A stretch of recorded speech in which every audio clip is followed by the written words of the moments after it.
Good afternoon, Fall River. Here, Fall reporter Mike Sylvia. Been a busy week. We had school committee on Monday. We had at-large last night, if you tuned into the Fall River Community Media. And today we have guest Paul Coogan, school committee member, running for mayor of your city of Fall River. So welcome to the studio, Mr. Coogan. Oh, thanks for having me, Mike. Appreciate it. Yeah, so we'll start off light. So how's the campaign trail treating you? The campaign treats me very well.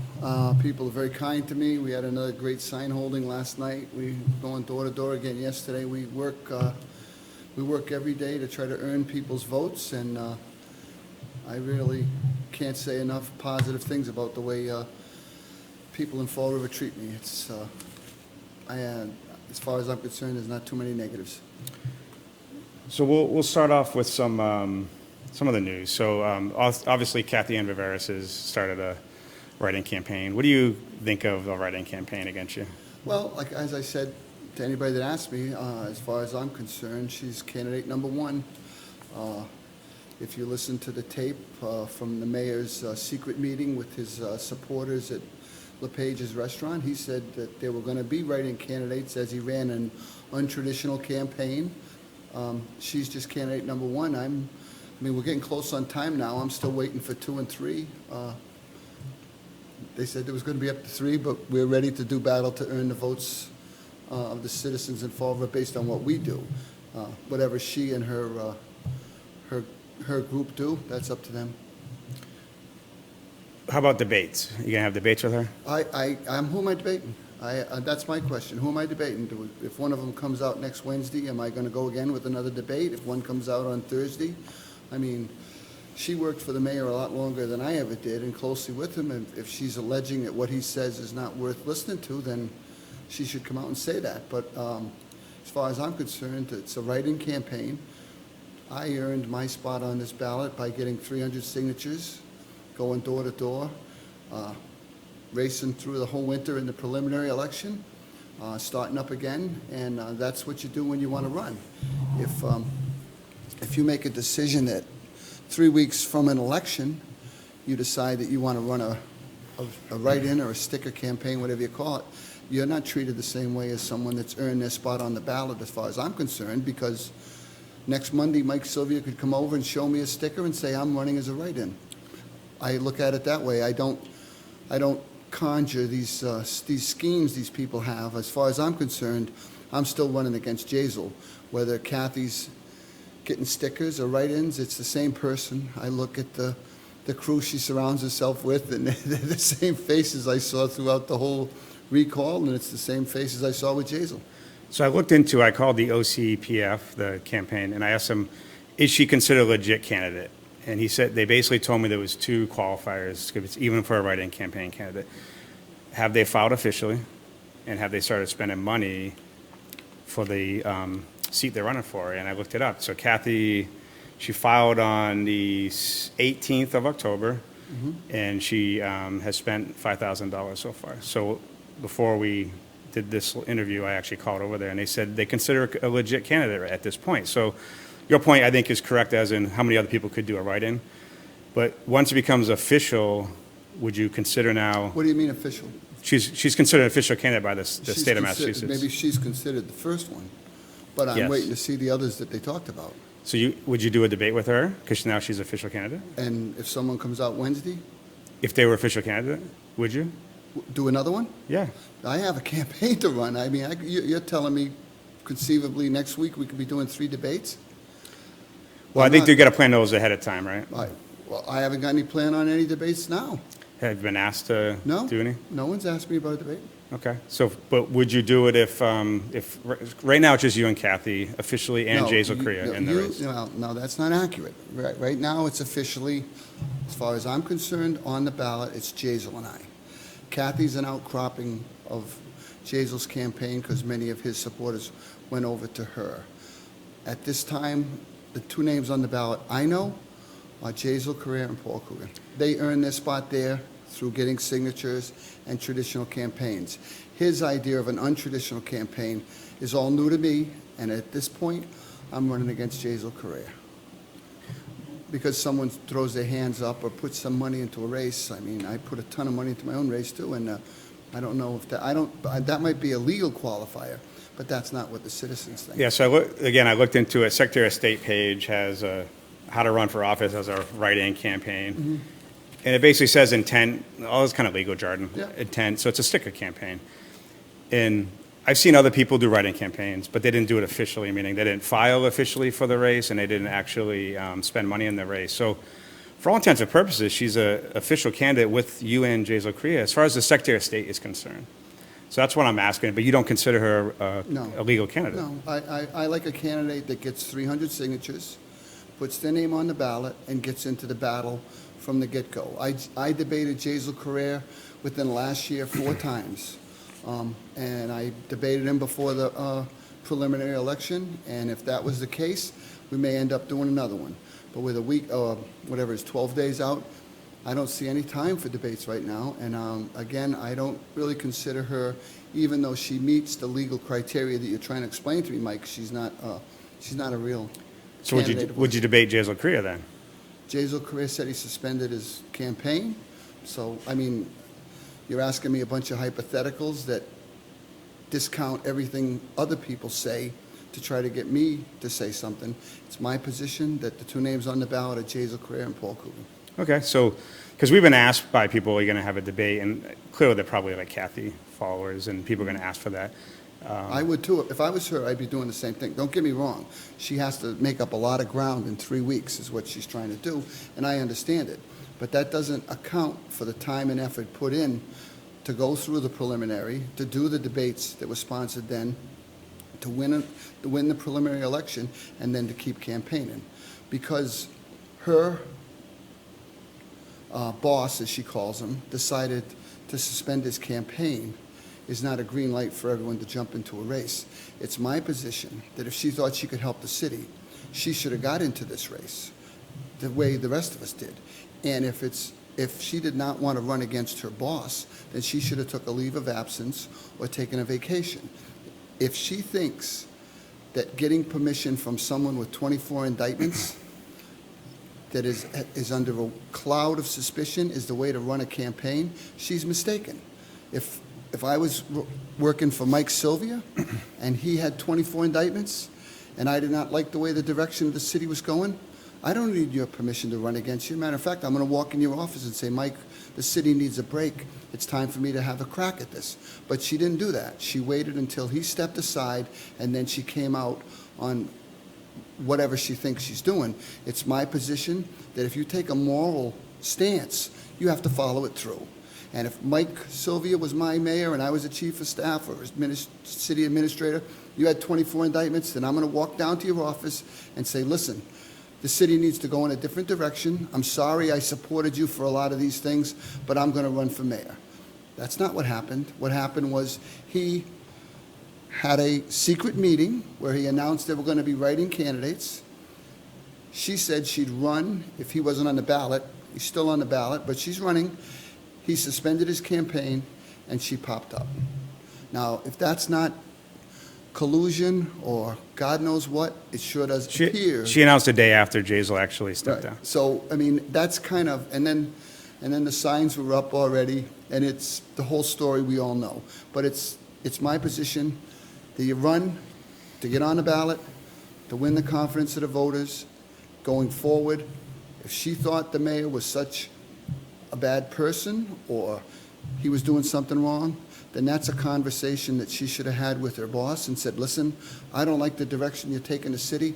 I think we need to do something fresh and different, and I'm the answer, and I'm going to run. But that's a moral position, and Fall River right now needs moral leaders. They need people that are not going to wait for someone under indictment to give them an okay to run for office. I want people that are running for office that are running on their merits and what they think they can do to help the city. I'm not waiting for permission from anybody to run for office. I'm just going to put my name on the ballot, and the voters will decide who they want. So no debates. There'll be no debates between now and November 5th. When the 3 write-in candidates that the mayor promised us come forward, we'll have another talk. Do you know any other names that are out there? I didn't know her name.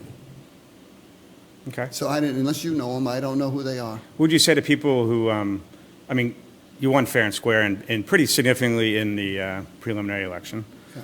But what would you say to people who say, hey, we need some kind of like debate between now and November 5th? You are going against Jason, but he did suspend his campaign, and Kathy is the only legal, according to the state. What would you say to people that you're not giving them, enough debate? Legal doesn't always cut it with me either, because a lot of rules, that's why we have a legislature and we have a Congress. Laws change all the time. She decided to jump in when she got permission or whatever from the mayor. I'm still running against Jazel. He's the candidate on the ballot. That's who I'm running against. Her 3-week campaign, she has to do whatever makes her comfortable, and I'm sure she's doing that. So shortly after she announced, the Herald came out with an article, and she basically got her house pretty much almost audited, right, by the assessor. Do you find that, so literally as she's announcing, there's an assessor at her house knocking on her door? Do you think something is playing in the city hall? You're not in the city hall, but there's something playing out in the city hall that's kind of attacking her, I think? No. I have no idea what happened in the city hall. I don't have access to it the way Kathy does. What happened there was her, matter of fact, I brought you some papers, Mike. Her property was assessed incorrectly. Her house was valued at $30,000 for multiple years. She received a tax break that she was probably not entitled to. When you get your taxes in Fall River, they come quarterly. So every quarter, unless it's with the bank, her bill would come in and tell her that her house was worth $30,000. It's not even close to that. Her house, I've seen pictures of it. It's worth a significant amount more than that. Kudos to her. She did a great job rehabbing it, and there's nothing wrong with that. But to take a tax break or have your taxes drop by a third, as city administrator, while the rest of Fall River, the hardworking taxpayers are scrambling to pay taxes, pay any fees that are left, and she's getting a 1/3 deduction at $140,000 plus a year, is an absolute disgrace. If I got that and my tax bill was wrong, the first time that bill showed up on my desk and it said my house was worth $30,000, I would walk down the stairs to the assessor's office and say, guys, is there a mistake here?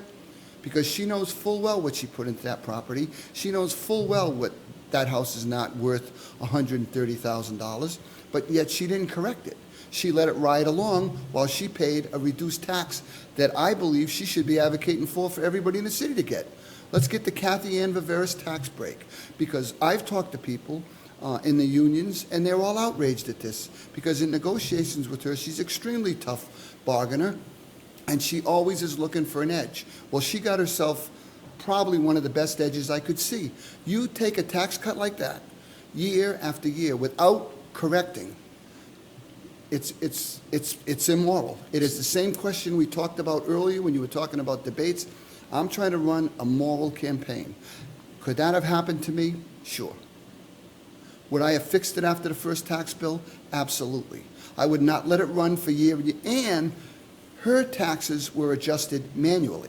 They weren't part of an equation that affected the assessments for the whole city. Someone hits some buttons and goes, send Fall River.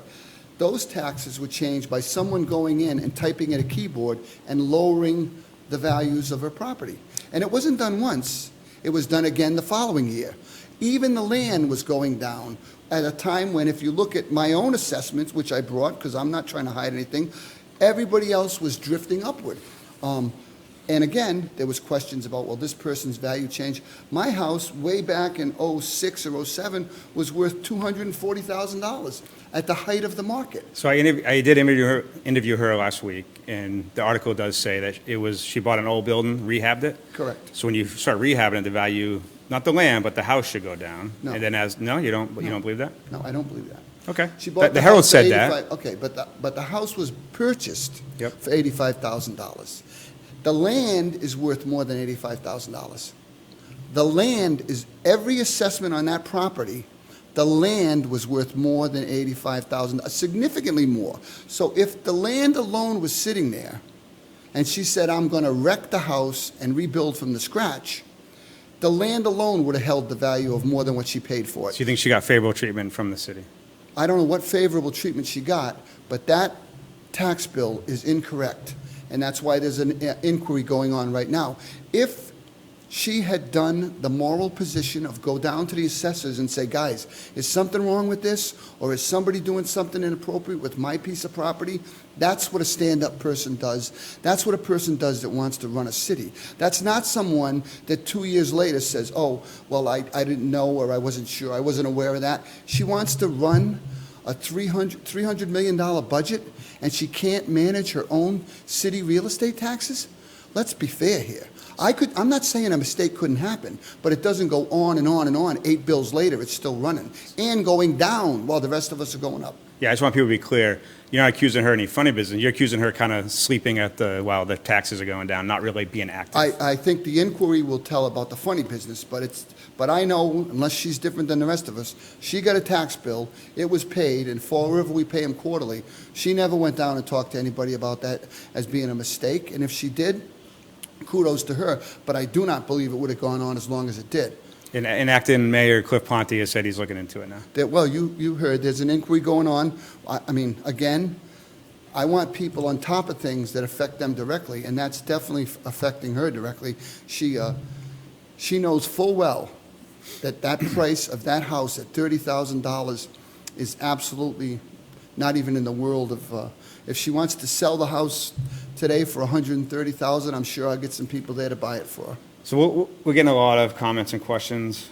Colleen Flynn asks, are you bringing purple bags back? Absolutely not. We've been over this. You've been unfairly. I know, but it's You've still been targeted on social media, but why don't you tell us your position on the purple bags? They're not coming back, period. I mean, that was the last campaign smear that they did to me and told me I wanted It was bags. pretty heavy on social media. Oh, it's right? brutal. These All right. people love it. But again, can't say it enough. We're not bringing back the bags. Do you think, because from what I understand, they still have to change the ordinance though, right? So right now, they got rid of the contractor, but not the ordinance. I asked a couple of the councilors to remove that ordinance. I worked with them, and I think it was referred to the ordinance committee, and I'm hoping it surfaces shortly, and they get rid of that ordinance, because it's just, the bags are not there, the bags are not coming back. It's a housekeeping measure of getting the law off the books, because it is still there.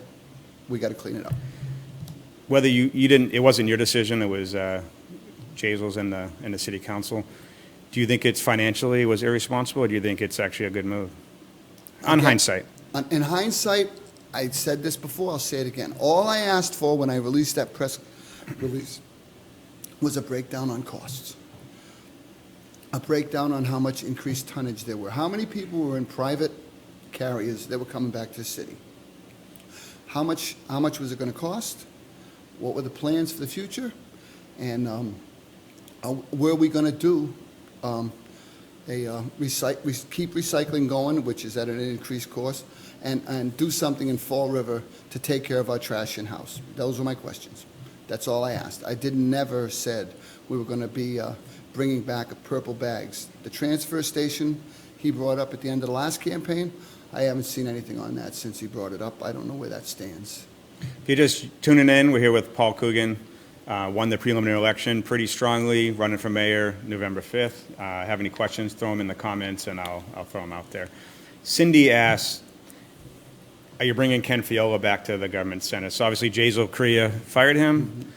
You have plans to bring him back? Ken Feola is not coming back to government center. Okay, simple enough. See if we got any more here. Okay, I'll go back to these. So it's been, Jazel was very, very popular until the indictments came down. He was, Youth of the Year, I think when he was 13. He still has about 2,600 voters or so for him. And I talked to him after he, quote unquote, won the recall election, because it was significantly against him. 63% said they wanted to recall him. But you got about 2,600 voters out there. I think you've been picking up some of his voters, because you went from a lot to a lot less, like half as much support in the next election. What do you say to the ones out there that are still diehard jail supporters? You're still there going to be, if you win, you're still going to be their mayor. So what do you got to say to them? Jazel's still on the ballot. If I can't get you to come over, there's not much I can do. But I believe that they've seen enough of Paul Coogan to know that if they want some integrity, honesty back on the 6th floor, putting the city first. I mean, I went through a whole litany of questions the other day on Portuguese radio in Fall River. Are you going to have a city car? No. Are you going to have someone drive you around? No. I have my own car. I have my own way of doing things. Do you mind going to stuff alone? Absolutely not. These are things that are different for Paul Coogan than they are for Jazel Correa. I own a house in Fall River. I've owned multiple houses in Fall River. I've got a strong record on the school committee. People know I'm easily accessible. We're always out and about. We're always on the move. That's a difference. As far as Jazel and his popularity, I really don't know a lot about that. I know he...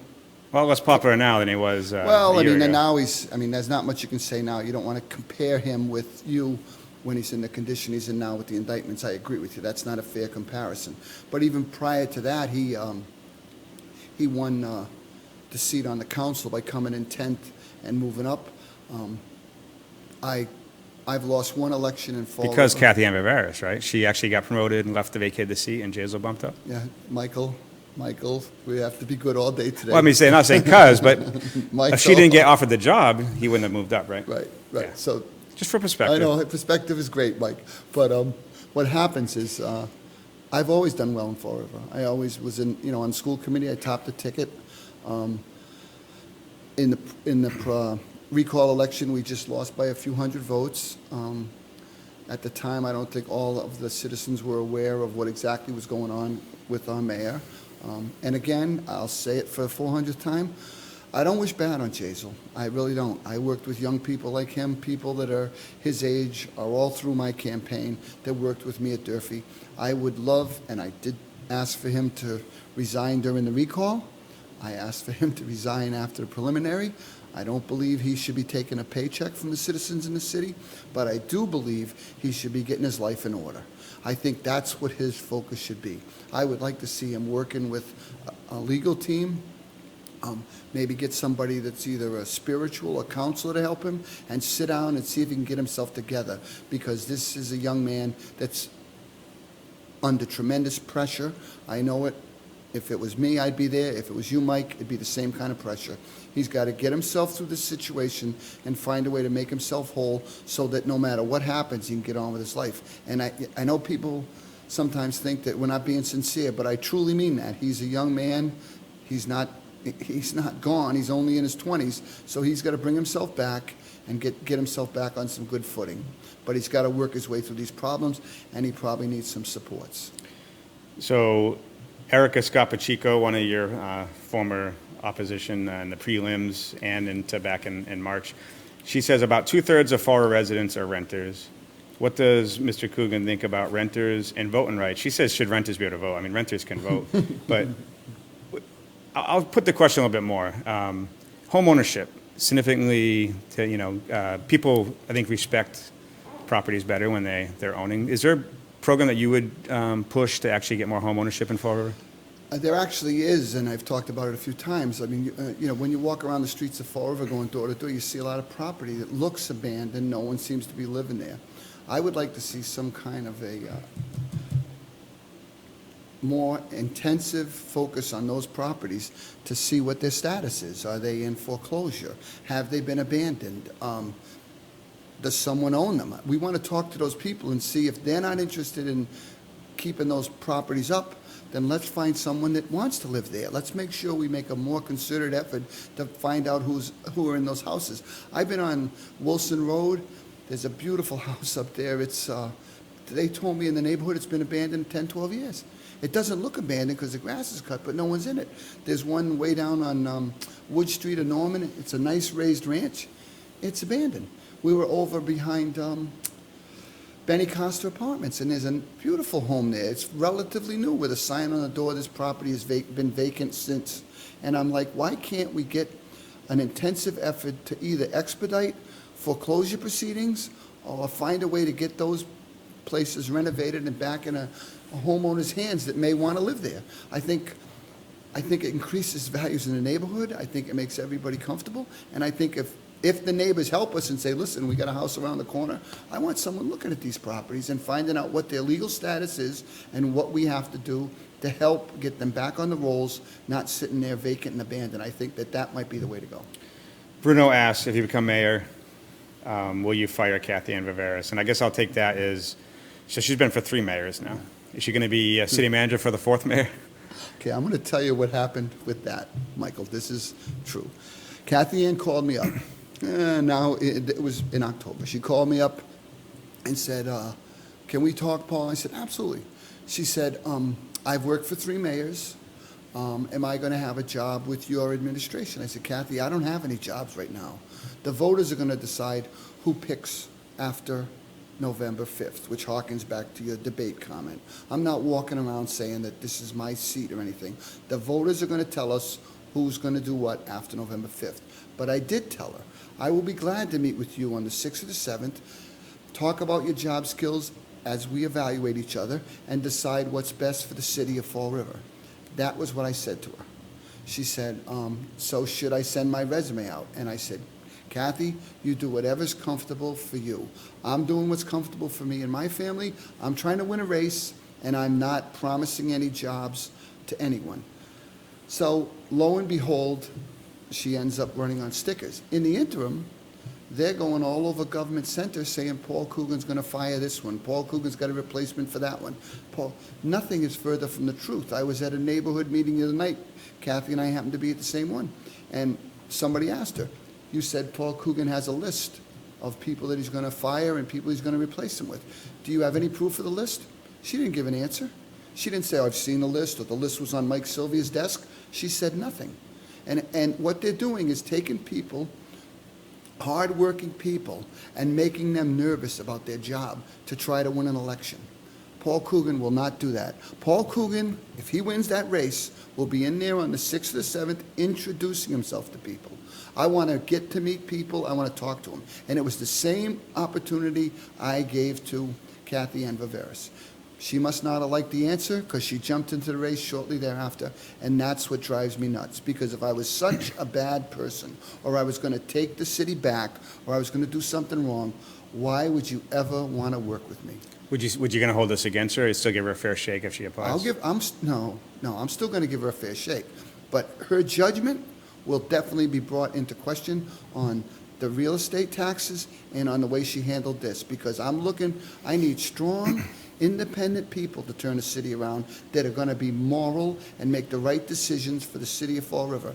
Not for themselves, not for Paul Coogan. If Paul Coogan's doing something wrong, they better be in my office telling me what they disagree with, because those are the kind of people I'm looking for to run a city. I don't need a bunch of yes men or people running around telling me that I'm the next best thing since puffed wheat.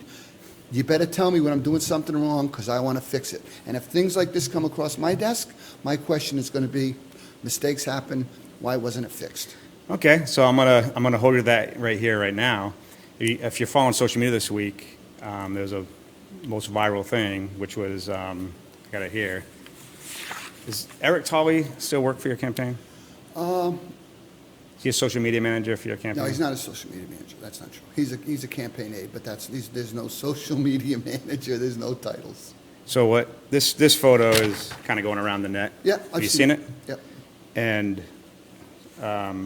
Cliff Ponte was messaged to address it, in his words, and I'll put it on the screen. He says, "I had an interview with WSAR. He works at WSAR. I stepped out of the office and he took a photo. It was not appropriate to him to do this without asking permission. I have addressed it. I was not happy with it when I saw it either." So have you addressed it with him? Yes. So, and it was very similar to the one you just saw. I don't condone this. It goes to the heart of what I just answered, as you just said, that I want people to take moral positions and do the right thing. And I don't abide by that a bit. I don't want, first of all, you can't help Paul Coogan, who's focused on November 5th, telling me you're keeping a seat warm. I don't have a seat. First of all, that's complete nonsense. There's no seat. The seat I'm trying to earn is on the 6th floor. I don't even know what chair he was in. So he's not representing me when he does something like that. I spoke with him about it. We move on. The same as I said would have happened with the tax issue. If it was addressed when it happened, you move on. Same as that. That's how I deal with things. If it happens again or a time after that, it's just like students in school. I always gave kids a break when they did things that I might not have agreed with. I always worked with them.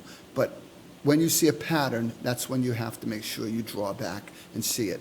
8 times is a pattern. If this picture happens again, it's going to be a pattern, and it's not going to continue.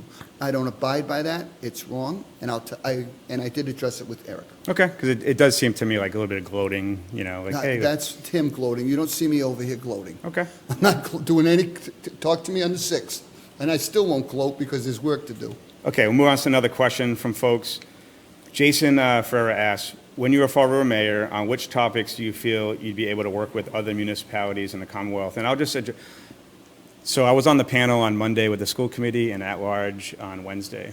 At large on Wednesday, there's a little self-esteem issue in Fall River, I think, with New Bedford, meaning they kept bringing up that New Bedford does things so much better. Downtown, historic district, art district, those kind of things like that.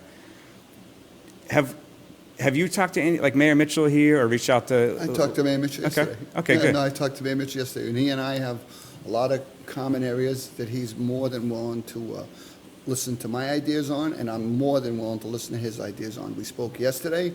I also will be talking to the mayor of Taunton. I am definitely looking for some kind of compacts between the towns in Bristol County, whatever it is that can save us all some money. If someone's doing something better, whether it's accounting, finances, schools, I want those ideas, and I hope they want ideas from us. I don't have any worry about self-esteem with New Bedford or Taunton or those towns. Those are all sister communities, and if I have my way, we'll work together to make Bristol County better. Exploring what are some of the things you've seen that other communities you can bring back to Fall River? Well, if you look at New Bedford, I always come over for their folk festival. I think they do a great job with that, with the craft fair and things downtown. I definitely like what they did around the Zeiterion. I think that Fall River has a couple of venues which are very much ripe for the picking to do something very similar. What we're looking at right now, when the new Durfee High School opens up in 2021 and we cut that last pathway down to the auditorium and vocational area, that will then become a standalone auditorium, which makes it available for some type of federal rehabilitation grants. We're already looking into that. I think it's a venue that more than rivals Zeiterion. It's got 1,000, 1,100 seats, and we could get some acts in there. And I have no problem partnering up with New Bedford on stuff like that. Like, as I said, their schools, I know they've visited our schools. I walked through New Bedford High School last year. I visited their alternative program with a keen eye towards their culinary things. I came over, and that's already been done. I'm already trying to work with other towns to make the schools in Fall River better. So as far as the partnership, I want a partnership with all the towns, Attleboro, Taunton, New Bedford, and Fall River. And I think if we work together, we can strengthen Bristol County. Let's talk schools. Something I brought up in the school committee candidate forum. Half of all Fall River public schools were designated by the state as requiring assistance or intervention. All but one fell in that category the year before. You're on the school committee, so what is the core issue that needs to be fixed? Well, the core you can't fix it until you know the core issue, right? So the core issue is one big part. There's more than one core issue. One of the issues that we really struggle with is both attendance and changing demographics. Our population this year, for the first time, is less than 50% white. We have to help those students to climb up the ladder with everyone else, and that includes all of our students. All of our students are at risk of poor test scores, attendance, grades. If you look at the Fall River school system as a whole, physically, our structures are top shelf. We're renovating our old schools, we're building a new high school. That's one check for us. Our test scores are not anywhere near the level of our buildings. We this year, when we switched to a computer-based MCAS test, there was a few hiccups along the way. Some of our schools did excellent, met all their targets, others didn't. Test scores are one of our weaker areas. Attendance, again, some of our schools met the targets, others didn't. So what we do is we go to those schools and find out what they're doing better than the other ones, and we try to co-opt those ideas into the schools that need help. So you have buildings, you have test scores, you have attendance, you have staffing. We tried to put in an innovative program this year where we had our master's degree program where we coupled with UMass Dartmouth to offer low-interest loans. We ended up, I won't go into it, we ended up getting that program up and running, and now that's something we're hoping will help with teacher retention. Teachers that are in the district longer get to know our students, get to know the way we do things. Hopefully that'll be reflected in our scores. It's a big ball of issues. All come together in the four post schools. You got 11,000 students, you got 800 teachers. There's a lot of work there, Mike, and we work, I take that back. Those teachers work themselves to the bone. And a lot of our administrators follow right along with them. Our custodians try to keep the buildings clean. We are trying to get the scores up. It's not being adequately reflected right now, but they're coming. So I can imagine as a school committee member and seeing a mayor doing things, and you have limited power compared to what a mayor has, what is something that you've been wanting to do and you will do when you jump in to get parents more involved with student education? Because we know the best students have involved parents. Right, absolutely.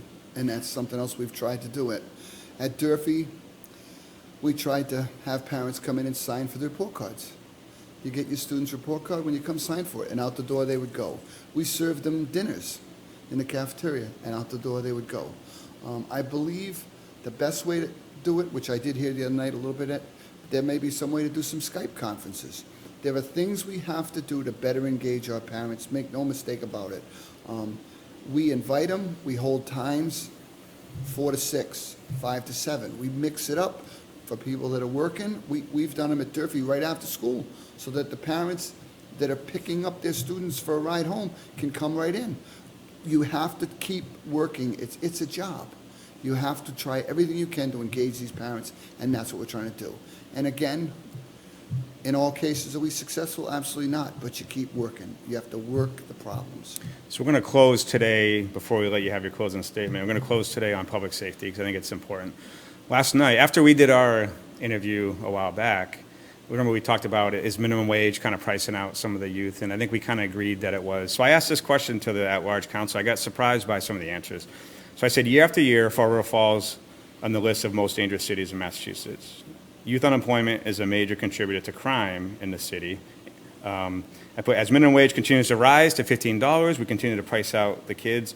And I just said, the simple question I asked is, share some ideas that we could do to get the kids, working. And I don't want you to necessarily answer that question. I'm going to ask, do you think Fall River is a dangerous city? Because almost everyone up there said it is a safe, pretty much a safe city. It is. I think it's a safe city. Okay. Okay, do we have crime? Absolutely. Well, let me give you the numbers, though. So 600 violent crime in New Bedford, 900 in Fall River. That's 50% higher with the same population. But that's not the same reporting methods. Because I was... FBI, all FBI stats. Okay. Let me explain it to you, Mike, so that you understand. Okay.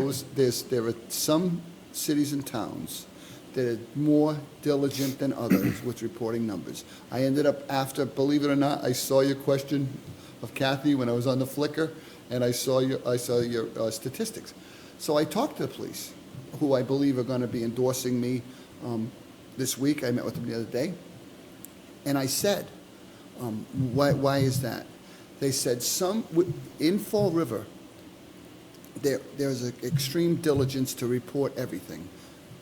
All of the police departments have now computers in the cars, enter the incident, so that our reporting numbers may be skewed a little higher. What evidence you have that they're skewing it higher than New Bedford? I don't have evidence in the legal term. I have evidence from talking to the police, because I don't know, even from you. I get the numbers from you. I don't know if those, I don't know those numbers. I haven't seen them. Yeah. But in trying to chase an answer to say, why would we be that much more dangerous than New Bedford, which was your question, the policeman I talked to said, nah, that's not quite true. Here's how that works. And they explained to me their rationale for why those numbers could jump like that. As far as evidence, I couldn't go forward with a legal debate about those numbers because I don't have enough evidence about what New Bedford, Taunton does. They said that they, in Fall River, were extremely diligent with reporting and getting everything into the computer. Now, do I think that we're 300 violent crimes worse than New Bedford? I don't. I really don't. I think New Bedford, Fall River, you know, most of the gateway cities, Worcester, they're probably in a similar type of... But let's talk violent crime. So violent crime is rape, murder, aggravated assault, usually an assault on a person, right? So why would a city like New Bedford not report some of those and a city like Fall River report those? I don't understand that from a No. police perspective. First of all, I did not say not report. I said more diligent. What I'm saying is that if, I can go back to schools, all right, because I'm comfortable with that, because I reported this stuff that went to the state. Yep. Mike Sylvia and I have a fight. If I want my fight numbers to be high, I'm going to enter fight. If I don't, I might enter disturbing a school assembly. Mike pushed Paul and Paul shoved Mike. Now that can be described as a fight, or it can be described as disturbing the school. Yep. Similar. Allegedly, if there's a, let's two guys have a fight. You pull up your cop. Sorry, officer, we're drunk, we're leaving. Do you charge them both with assault, or do you just say, get the heck out of here? That's kind of how it was explained to me. Now, if we're being diligent and we put in two combatants assaulted each other at Almac's Diner, then that's going to go on our statistics. Now, you and I might pull up and say, what are you guys doing? Oh, we're friends, officer. We had a disagreement over the Patriots. We let them go because we realize it's not a threat to public safety. It's two people acting up. If the other person, whether it's Fall River or New Bedford, types in two combatants assaulted each other, it's going to go in as a violent crime. Now, it's not to say that that's happening with more diligence in Fall River than New Bedford, but I was told that Fall River is very diligent about entering that stuff. So the Fall River police are the responsibility of why they're on the list every year then, if you think about it. Because I don't this last think- list had no. had Fall River number one. Yeah, no, but I don't believe the Fall River police are the problem. I think diligent fulfilling of job responsibilities is one of the factors that I was given as a reason that could be. Now, when I get in there, am I going to sit down with the chief and try to take a deep dive into finding out what those numbers really reflect? Absolutely. But I'm only telling you, you know, and it'd be like me talking to you about what kind of camera to get. Now, you may give me that camera and say, this is the way to go, and the next guy says, that thing's not good, it's junk. Fine. But when in a cursory conversation, that's kind of what it was explained to me like. Because I would guess there's standards for every police department in Massachusetts, probably across the country, and so the data becomes, and this is all FBI statistical data, so it sounds like either the police in Fall River are reporting everything, and the police in Bedford are under-reporting potentially, and you know there's agendas between maybe under-reporting crime, and police departments might over-report for resources, maybe for more money, those things, but to me, if I hear based on what the police say, then the police are responsible for why they're coming up in the top of the list because they're being more diligent or over-reporting, Right. reporting everything. But it also would be, I go back, and I won't go too much more on this, but I would just go back. Violent crime is violent crime. Assault and battery, that would mean that like the reports are being generated more in Fall River than New Bedford. But I just don't know that would be the truth. But we can move on from No, this. I did inquire, and that's kind of what the rationale was given to me. If we're extremely diligent and somebody else is saying get to the next call, I don't know which is more important. I know that the New Bedford Police Department works extremely hard, and I know the guys in Fall River do too. So I don't want it to sound that way. Yeah. But I'm saying, because in my interest to find out why it would be 300, which is what you triggered when you asked that question, it made me call up one of my friends who's on the force, and that was the discussion we had, very similar to today. It was back and forth, and you know, I explained what I saw in the schools, and that's what I was talking about, Mike. It was just trying to get to the understanding, because I am very much confident that New Bedford and Fall River have similar kind of crime statistics. I can agree with that. Yeah. But I don't know what's triggering it that different. But we can agree that there's dangerous neighborhoods in Fall River. Will we agree that you are more likely to be assaulted or some violent crime than, say, if you're walking through Westport or Fairhaven in Fall River? Or are you saying that's all equal? It's safe to walk down the street at night in Fall River? Is it safe to walk in Fairhaven? No. Okay, I'm not so we saying- agree that it is a higher crime than the normal city or town. But I do believe Fall River's safe. My point Okay. is, I bet you Fairhaven has some houses full of some unsavory characters that if you and I didn't know where they lived and we walked by that house and they're out on the porch having beers in July laughing, it might be more of a chance for us to get assaulted. Maybe not. But per capita, you have a higher chance to be. Absolutely. Yeah, in Fall But River. by So population. let's agree on that, so what would your solutions be to increase public safety? And not talking fire, but police. What would some things you're going to introduce? Well, as I said in the preliminary, I would like to see more walking beats. I would like to see police freed up from some of these reporting things we were just talking about so they have more time on the street. I actually did have a conversation with the chief about that, and he kind of said we'll have to look at that down the road. In our bigger parks like Kennedy and Heritage, maybe North, I would like some of those emergency call boxes like you see on the campus at Bristol Community College. So if there is something going on, the police can be notified right away. Those are the things I look for, and I want to know who's living in our city. I want to know who's living in our city. Are people coming here that have a record in another town and coming to Fall River? I want to know who they are. I want to know why they're here and what's going on. We're not going to pry into people's privacy, but I sure as heck don't want somebody dropping into us from Kansas City, Missouri, with a rap sheet 30 hits long, all violent crime that you're talking about, dumping on our statistics. But that's happening. So, like, are you familiar with the dog abuse case in New Bedford that recently happened? I saw that.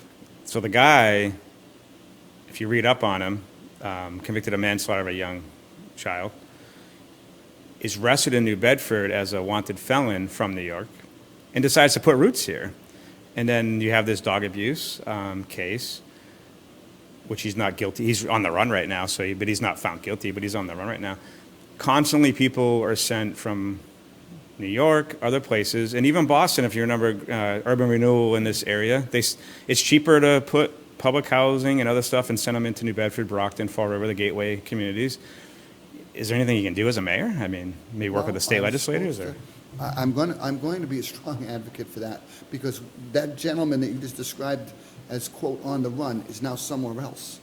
Yeah. He's now somewhere else. He's landed somewhere else, and I can guarantee you he's not going to the library to read Harry Potter books. He's over there, wherever he ended up, doing probably the same kind of stuff. And now another neighborhood is at risk because of him. Is there something I can do? Well, first of all, we can do more inspections of our apartments. Who's living there? How many are in there? Are they safe? Do they have fire detectors? Are there two means of egress? That allows us to look at the apartments and see what they're like. Who's in our housing? Who is living in our housing? If somebody, we recently had a very similar case, a young girl that was involved with stabbed an elderly woman to death in one of our housing projects. She wasn't on a lease anywhere. She wasn't on the lease, I was told, and neither was the woman that she killed. And that's okay. They may be visiting. They may be there legally. But I want them at the housing office letting us know who's in the apartment.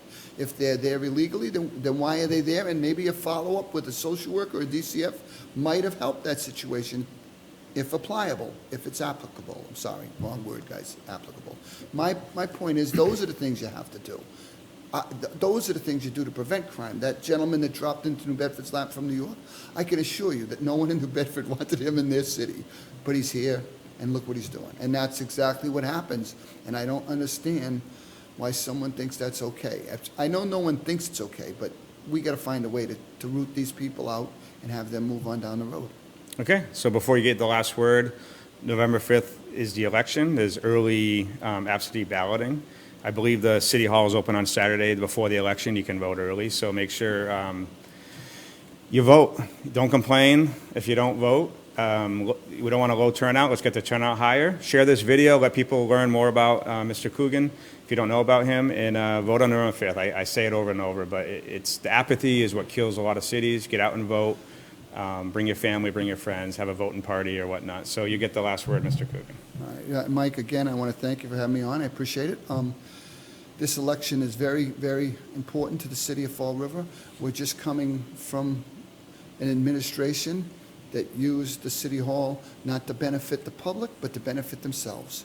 I want to put that whole administration behind us. I want to turn the corner on Fall River and get us back to being honest, sincere, hardworking people with some integrity.